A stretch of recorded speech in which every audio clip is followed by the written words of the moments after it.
نماز چھوڑنے کی سزا کیا ہے؟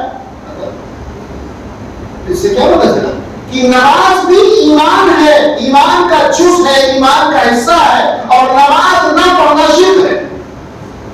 نماز نہ پڑھنا اقیم الصلاۃ ولا تکونوا من المشرکین، دیکھ لیجیے قرآن کا مطلب ہے، میرا مطلب نہیں ہے مشرک نہ بنو، نماز قائم کرو، یعنی نماز کا نہ پڑھنا شرک ہے۔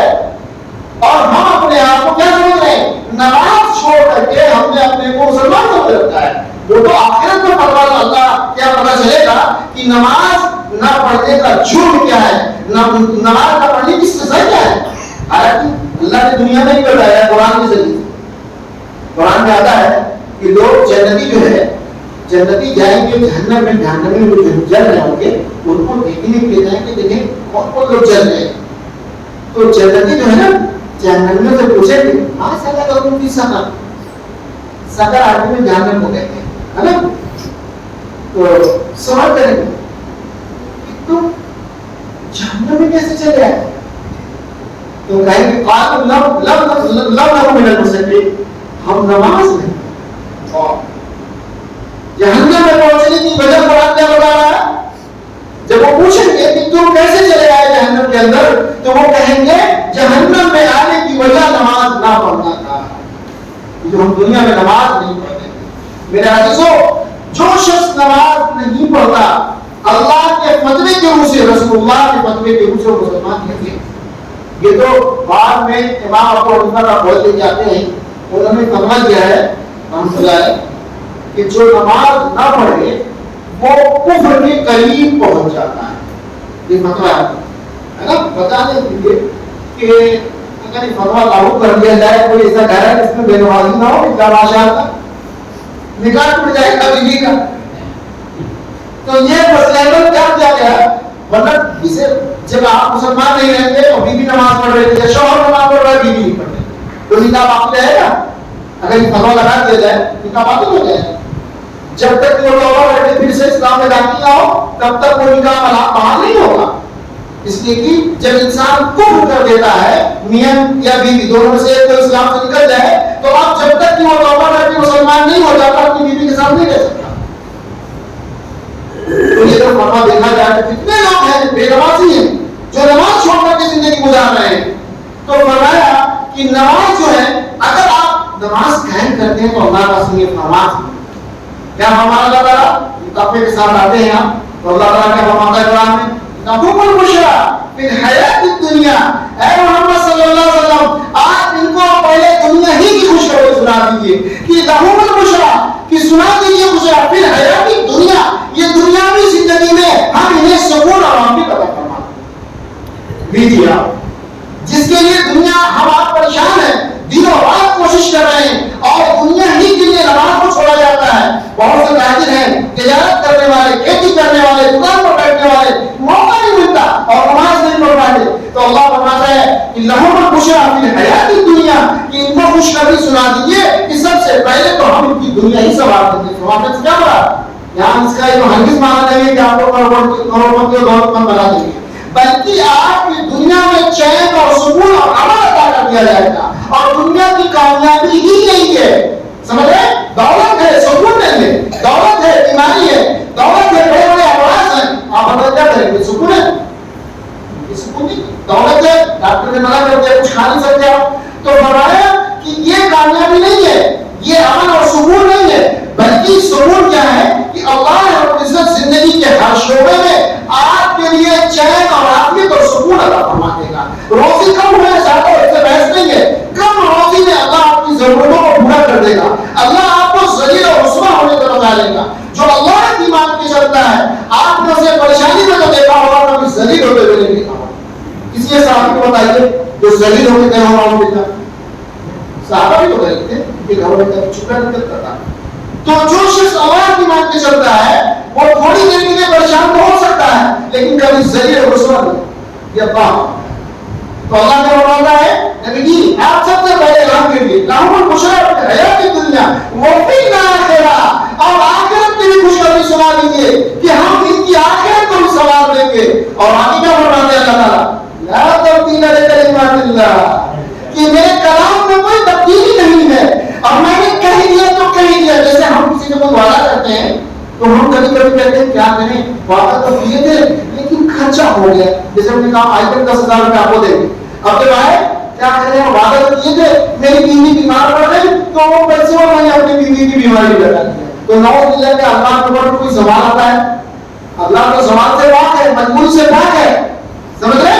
تو ہم اپنے وعدے کو اس لیے پورا نہیں کر پاتے کہ ہم کمزور ہیں, ہم مخلوق ہیں, اللہ خالق ہے, اللہ کمزوری سے پاک ہے, اس کی ذات بڑا بنا ہے, وہ جو چاہتا ہے کرتا ہے, وہ وہ جو چاہتا ہے کرتا ہے, وہ تو کن فیکون کا مالک ہے. ان نعام ہوئی دعات شیئا ان یقول له کن فیکون, وہ جو چاہتا ہے وہ ہو جاتا ہے, اور صرف کن کہنے کی وجہ سے ہو جاتا ہے. تو اللہ نے فرماتا ہے اگر تم نہ مان کے چلو گے تو پہلی خوشخبری دنیا میں لو کہ دنیا میں تمہیں امن سکون عطا کر دیا جائے گا, اور پھر آخرت بھی تمہاری بنا دی جائے گی. اور آگے اللہ تعالیٰ نے ہمیں اور اطمینان دلاتے ہوئے تاکہ یہ نہ ہو کہ کہیں اللہ تعالیٰ کہے کہ پھر نہ لے, ہے نا, اس خدشے کو ختم کر دیا, اس خدشے کو ختم کر دیا.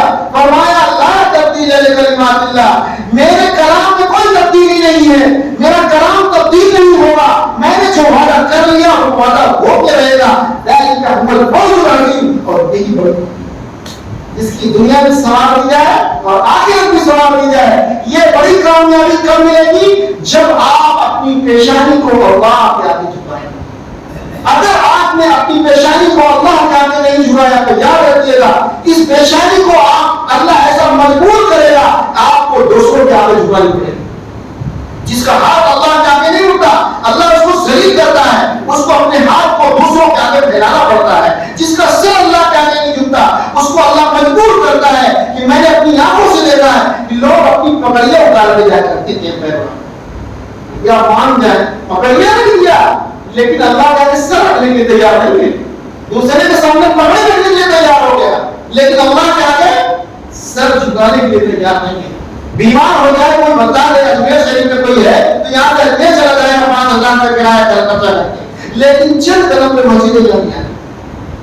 اتنا بڑا دھوکہ لگا تو یہ میں نے کیا بتایا اسٹارٹنگ میں کہ ہماری جو بنیاد کمزور ہے, جیسے مکان ہم لوگ بناتے ہیں نا تو مکان کی بنیاد جتنی مضبوط ہوگی اتنا ہی زیادہ آپ مکان کو تعمیر کر سکتے ہیں, چاہے 10 منزلہ لے جائیں, چاہے 5 منزلہ لے جائیں, چاہے 20 منزلہ لے جائیں. بنیاد کی جتنی مضبوط ہوگی ویسے ہی آپ تعمیر کرتے چلے جائیں. اگر بنیاد کمزور ہے تو ایمانداری سے اٹھائیے لے کے جا پائیں گے وہ گر جائے گا, سب نہیں رکے گا. اسی طریقے سے اسلام کی بنیاد جو ہے وہ کیا ہے, ایمان توحید ہے. اگر ہماری توحید یہ جو ہمارے اندر جو ہم کو دین میں کمیاں ہمارے اندر پائی جا رہی ہے اس کی بنیادی وجہ یہ ہے کہ شیطان نے ہمیں دھوکہ لگا دیا کہ تم توحید پرست ہو. آج تمہیں دعوے کے ساتھ کہتا ہوں توحید پرست ایسا ہو ہی نہیں سکتا کہ توحید پرست ہو اس کی نماز پڑھو, توحید پرست ہو اس کے سامنے اللہ کا سر نہ جھکائے, توحید پرست ہو آگے چلے, ایسا ہو نہیں سکتا. جیسے دن اور رات ایک ساتھ جمع نہیں ہو سکتے اسی طریقے سے توحید اور اللہ کی نافرمانی دونوں ایک ساتھ جمع نہیں ہو سکتے. یہ ہے تو فرمایا. پھر اس کے بعد ہمارے اندر دیکھیں جو لوگ بہت سارے لوگ ایسے ہیں جو اپنے ماں باپ کی نافرمانی کرتے ہیں. اگر ماں باپ یقین ماننے میں اکثر مثال دیتا ہوں کہ جو اولاد ہوتی ہے نا ماں باپ کی قربانی کا پتہ نہیں رہتا اسے, اس لیے ماں نے جو 9 مہینوں سے پیٹ میں رکھا ہے اس نے نہیں دیکھا ہے نا, بیٹا پیشاب کر دیتا ہے پیدا ہونے کے بعد اس پر, تو ماں بستر نہ ہونے کی وجہ سے پیشاب والی جگہ میں سو جاتی ہے, اپنے بیٹے کو سوکھی جگہ میں سلاتی ہے. باپ جو محنت کرتا ہے, کبھی بچہ بیمار ہوتا ہے تو باپ تمنا کرتا ہے, کیا تمنا کرتا ہے کہ کاش جب اللہ مجھے بیمار کر دیجیے میرے بیٹے کی جگہ, مگر میرے بیٹے کو ٹھیک ہے.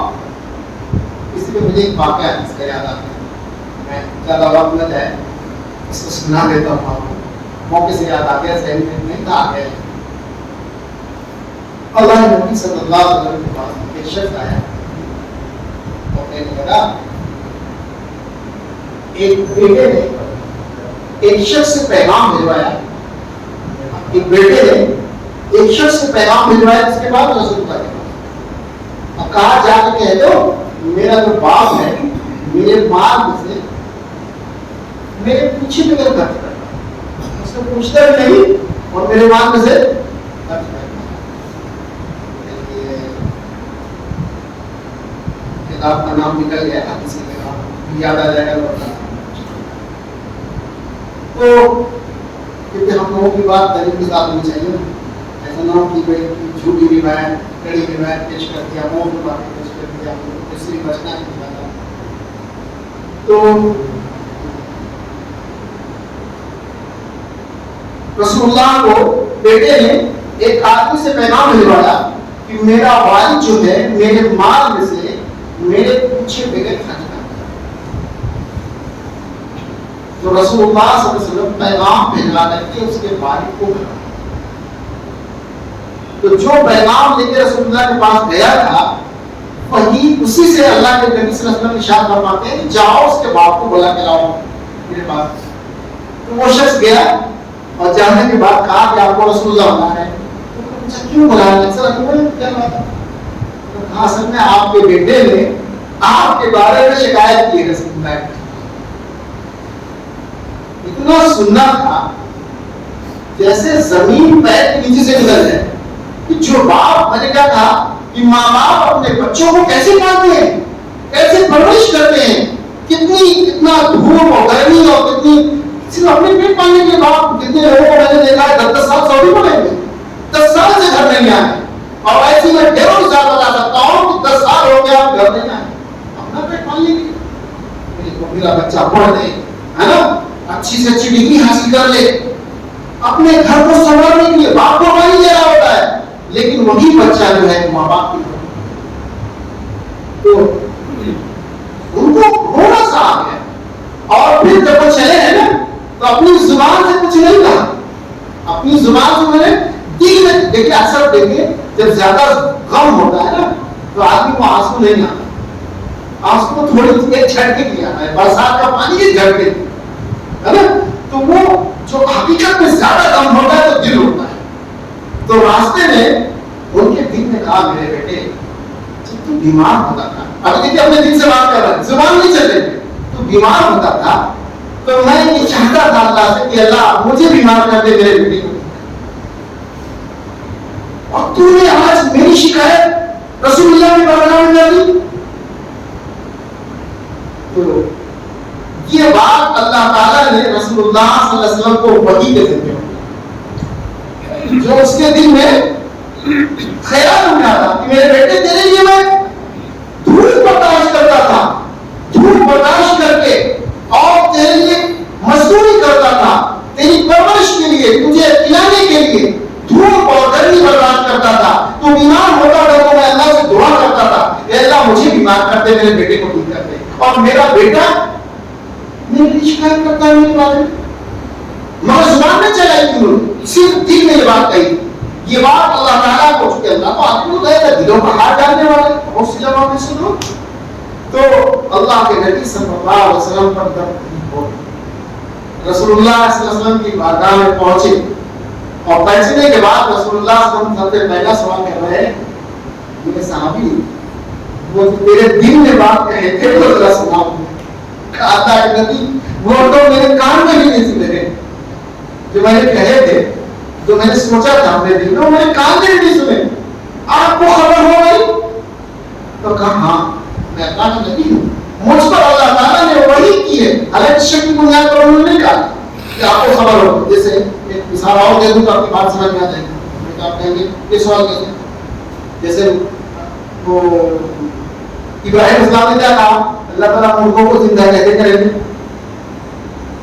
ارے یہ کلمہ کوئی موت ہے، قال عملتم قال بلا ولكن ليطمئن قلبي، وہ ہم کریں گے کہ اپنے دل کے سکون کے لیے چاہتا ہوں، ہے نا، ولكن ليطمئن قلبي، قرآن کے الفاظ ہے۔ تو وہ صحابی آگے کہہ رہے ہیں کہ دلیل کے طور پہ میری بات نہیں، وہ صحابی نے کہا آپ کو خبر ہو گئی، وہ بات میں نے اپنی زبان سے نہیں کہی تھی اور نہ میرے کان میں سنے، آپ کو خبر ہو گئی؟ آپ فرماتے ہیں ہاں میں اللہ کا نبی ہوں، مجھ پر وحی آئی ہے، اور جو تیرے دل میں کہے تھے وہ بات کو اللہ تعالیٰ نے مجھے سنوا دیا، اور میں پھر تیری زبان سے سننا چاہتا ہوں۔ تو جیسے انہوں نے کہا اللہ کے نبی میرے دل میں یہ تخیل پیدا ہوا کہ میرے بیٹے میں تیرے لیے دھوپ برداشت کرتا تھا، تو بیمار ہوتا تھا تو میں دعا کرتا تھا اللہ میں بیمار ہو جاؤں، اور تو میرے لیے میرے بارے میں اللہ نے مجھے شکایت کرتا ہے. یہ سننا تھا ان کی زبان سے رسول اللہ کی زاروں پتا سے آسان. اور آپ نے فرمایا کہ اللہ ومالو کا یہ ابھی ہی اور کو ڈانٹا اور کہا کہ تو تیرا سارا مال تیرے باپ. کیا فرمایا؟ تو تیرا سارا مال. اور رسول اللہ کو بتا دو. تو میرے عزیزو، ماں باپ کی نافرمانی قرآن کہتا ہے کفر ولا تنہرہما وقل لہما قولا کریما، کہ تم اپنے ماں باپ کے سامنے حکم نہیں کر سکتے. جیسے ہم لوگ بول دیتے ہیں نا یہاں پر زبانیں لڑائی جاتی ہے، نہیں نہ کر پائے جا. جیسے ہم لوگ یہی بات ہے اللہ کی، ماں سے زیادہ لوگ لڑتے ہیں، باپ سے کم لڑتے ہیں. تو وہ ماں نے کیسے 9 مہینے پرورش کیا اپنے پیٹ میں رکھ کر کے، اور پھر آپ کے پیدائش کا وہ درد ذیل کو سہا. پھر اس کے بعد وہ بچہ نہیں دیکھ رہا ہوتا ہے، اس کو احساس تب ہوتا ہے جب وہ جوان ہوتا ہے، پھر اس کی شادی ہو جاتی ہے، پھر اس کو بچہ پیدا ہوتا ہے اس کی بیوی کے ذریعے سے، تب اسے پتا چلتا ہے کہ بیٹے کی پرورش کیسے کی. اسی لیے قرآن نے فرمایا حکم والا تنہرہما وقل لہما قولا کریما، کہ تم اپنے ماں باپ کے سامنے اوپر نہیں کر سکتے. لیکن وہ تو چھوڑے جھگڑا کیا جاتا ہے، نافرمانیاں کی جاتی ہے. تو میں بھی اپنی اسی بات پر آتا ہوں. ہماری توحید کی جو بنیاد ہے وہ کمزور ہے. ہمارے اندر اللہ سے پلنے کا یقین، اس کی بڑائی، اس کی بزرگی، ہمارے دلوں میں اللہ کا خوف نہیں تو ہونا چاہیے. اگر ہمارے دلوں میں اس اللہ کا خوف ہوتا اور اللہ کے سامنے آخرت میں کھڑا ہونا ہے، اپنی زندگی کا حساب دینا ہے، اس رب کائنات کا خوف نکلا، اس خوف میں نکلنے کی وجہ سے آج نمازیں قضا ہو رہی ہے، ماں باپ کی نافرمانیاں ہو رہی ہے، اور فرمایا رشتے ناطے توڑے جا رہے ہیں، لڑائیاں جھڑ رہے ہیں، اور فرمایا کہ انسان زندگی کے جس شعبے میں ہے ایمانداری سے زندگی نہیں گزارتا. وہ ایمانداری کے ساتھ اس کے جسم کے اعضاء اللہ کی نافرمانی میں چل رہے ہیں. جسم کے اعضاء، اسی لیے انبیاء علیہ السلام جب دنیا میں آتے تھے تو لوگوں کے دلوں کی محنت کرتے تھے کہ جب یہ دل بنے گا تو دل جب بن جائے گا تو آنکھ کا دیکھنا صحیح ہو جائے گا، زبان کی بول صحیح ہو جائے گی، ہاتھ کا اٹھنا صحیح ہو جائے گا، پیر کا چلنا صحیح ہو جائے گا، دماغ کی سوچ صحیح ہو جائے گی، زبان کی بول صحیح ہو جائے گی. کیونکہ دل بنتا ہے تو جسم کے اعضاء اللہ کی فرمانبرداری پر چلتے ہیں. جب یہ دل بڑھتا ہے تو یہ جسم کے اعضاء اللہ کی بغاوت پر چلتے ہیں.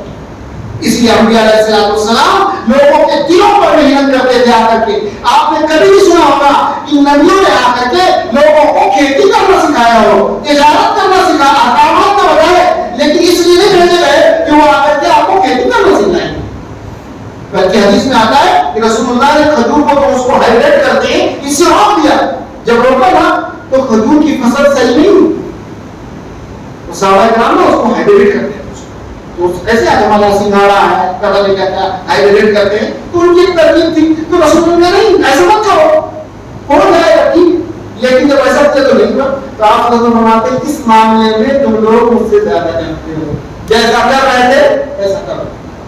کیا پتا چلا کہ انبیاء علیہ السلام آ کر کے کھیتی کرنا نہیں سکھاتے تھے، کھیتی کے احکامات بتاتے تھے. تجارت کرنا نہیں سکھاتے تھے، تجارت کا احکامات بتاتے. تجارت میں یہ اللہ کا حکم ہے، یہ ایسا کرو گے تو اللہ کی نافرمانی ہوگی، ایسا کرو گے تو فرمانبرداری ہوگی.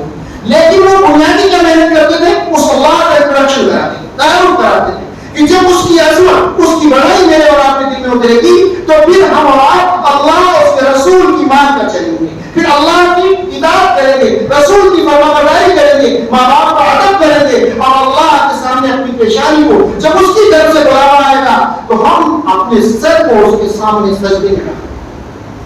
اس لیے میرے بھائیوں اور دوستوں، میں آپ سے مولانا درخواست کرتا ہوں کہ آپ جو ہے اللہ کی عظمت کے اندر، ہمارے اندر اللہ کی عظمت کیسے آئے؟ تو اللہ کی عظمت جو آپ اس طریقے کی دینی مجالس اٹینڈ کریں گے جہاں پر اللہ کا ذکر ہو رہا ہو، اللہ کی بڑائی بولی جا رہی ہو، اللہ کی توحید بیان کی جا رہی ہو، ایسی مجالس میں اپنے آپ کو بیٹھنے کا پابند بنائیے. جب آپ ایسی مجلسوں میں اپنے آپ کو بیٹھنے کا پابند بنائیں گے، ایسی باتیں سنیں گے اور بولیں گے اس زبان سے. ایک مثال دے کے بات ختم کرتا ہوں. ایک جونپور کھیتا سماج ہمارے جونپور بس ہے، تو وہ آج سے میں 200 سال پہلے کی بات بتا رہا ہوں. ایک کنڈکٹر تھا مسلمان، اس کا نام تھا اسلم. تو وہ نا